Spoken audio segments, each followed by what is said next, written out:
Buenas noches, compañeros y tutora. Mi nombre es Novia Gisette Pardo, aquí como lo ven en mi cédula. Y hoy vengo a exponer, bueno, a sustentar la práctica uno del Laboratorio de Física Moderna. Entonces, en esta práctica uno, lo que vamos a determinar es el efecto fotoeléctrico. Vamos a determinar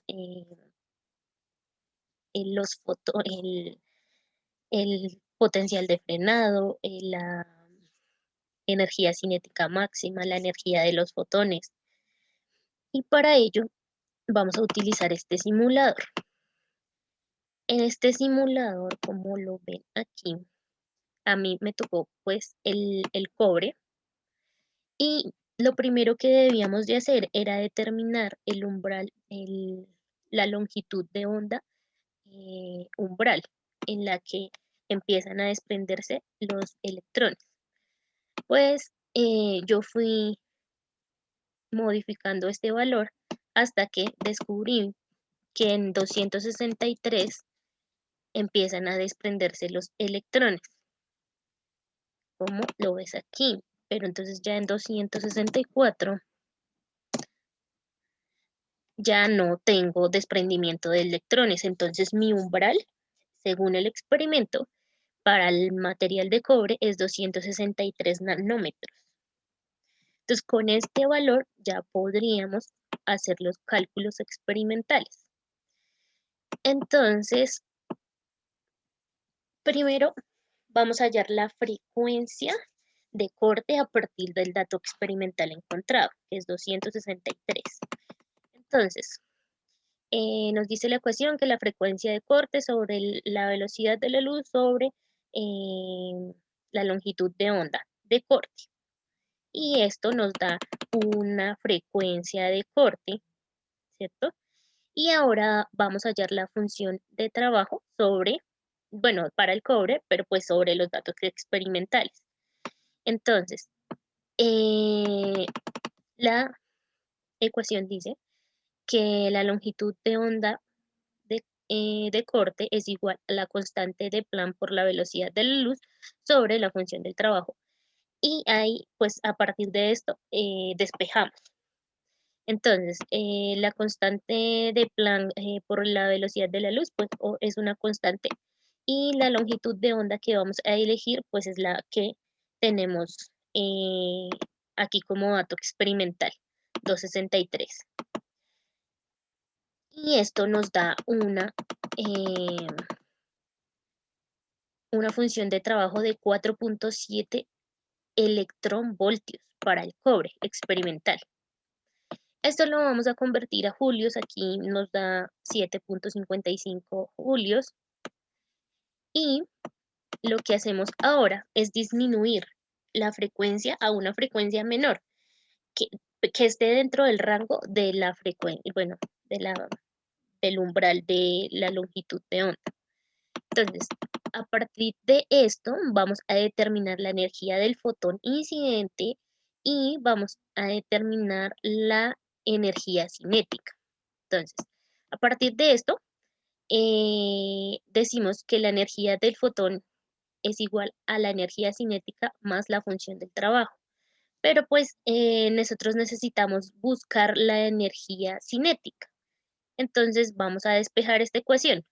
Entonces, como la energía del fotón también se puede expresar como la constante de Planck por la velocidad de la luz sobre la longitud de onda, pues reemplazamos esto en esta ecuación y eh, introducimos en la ecuación los datos experimentales que tenemos. Entonces, esta es la constante, la longitud de onda que acabamos de modificar aquí para 210 nanómetros y la función del trabajo que hallamos anteriormente.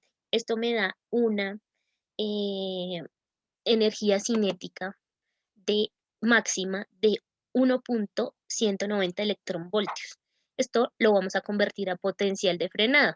Ese potencial de frenado hace que los electrones no, bueno, se frenen, valga la redundancia. Entonces, aquí nos dice que es 1.190 voltios. Eso lo vamos a colocar acá. Vamos a poner 210 nanómetros, que es con lo que estamos calculando. Y vamos a decir aquí que esto es menos 1.190 electronvoltios. Entonces, este potencial de frenado quiere decir que los electrones aquí se devuelven, se empiezan a devolver acá, mira, se devuelven. Ese es el potencial de frenado con el que experimentamos. Ahora aquí tenemos una tabla de datos experimentales, que fue lo que hallamos a partir eh, de los datos que obtuvimos de las simulaciones. Entonces, tenemos que el material es el cobre. Tenemos un valor experimental de 263, pues es el valor de la longitud de onda umbral. Tenemos una frecuencia de corte de 1.14 por 10 a la 15 Hz, y tenemos la función del trabajo, que es 4.714 electronvoltios. Entonces, lo que vamos a hacer es hallar el error porcentual de esta práctica con respecto a la realidad. Entonces, hallamos esta tabla de esta página web, donde nos dice que el cobre tiene una función de trabajo de 4.7 electronvoltios. Ahora vamos a hallar un error porcentual. Y este error porcentual se halla pues con el valor real menos el valor experimentado sobre el valor real por el 100%, y esto nos da un valor de 0.29%, muy acertado. Entonces, como conclusión de esta práctica, tenemos que al aplicar el potencial de frenado, los electrones se devuelven del electrodo. O sea, eh, quedan oscilando entre electrodo y electrodo. Y el error porcentual que hallamos en esta práctica tiene cifras despreciables, y podemos afirmar que los cálculos, o sea, que los datos prácticos satisfacen los cálculos teóricos. Ahora vamos a la actividad número 2. En esta también vamos a verificar qué pasa cuando ponemos una longitud de onda mayor a la longitud umbral. Entonces nos dan dos datos para que nosotros hagamos los cálculos. El primero es 140 nanómetros, y en este vemos que sí sí se desprenden los electrones. Entonces con este vamos a hacer los cálculos que hicimos anteriormente. La energía de fotón incidente, la energía cinética máxima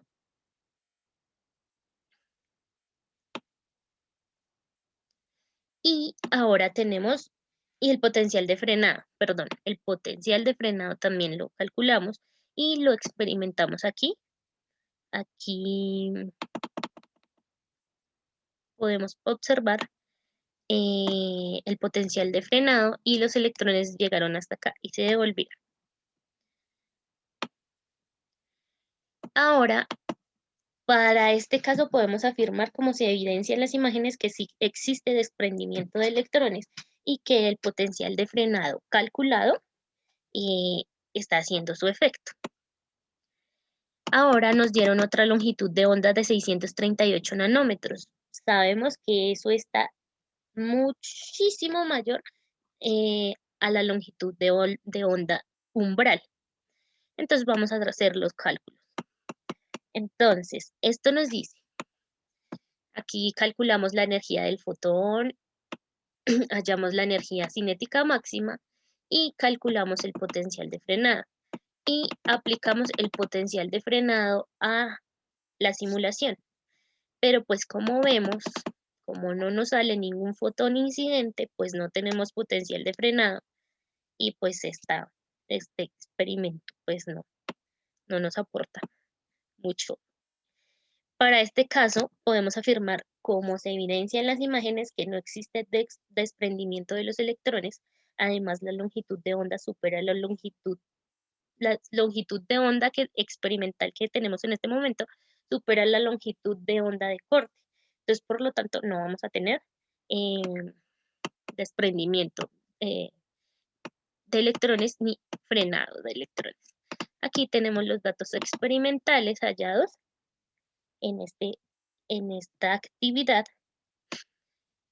y de esta práctica se puede concluir que solo cuando la longitud de onda esté máximo en el umbral existirá un desprendimiento de electrones. Si supera esto, ya no va a haber desprendimiento de electrones, ni frenado, ni nada. Entonces, muchas gracias. Esto es todo. Que tengan buena noche.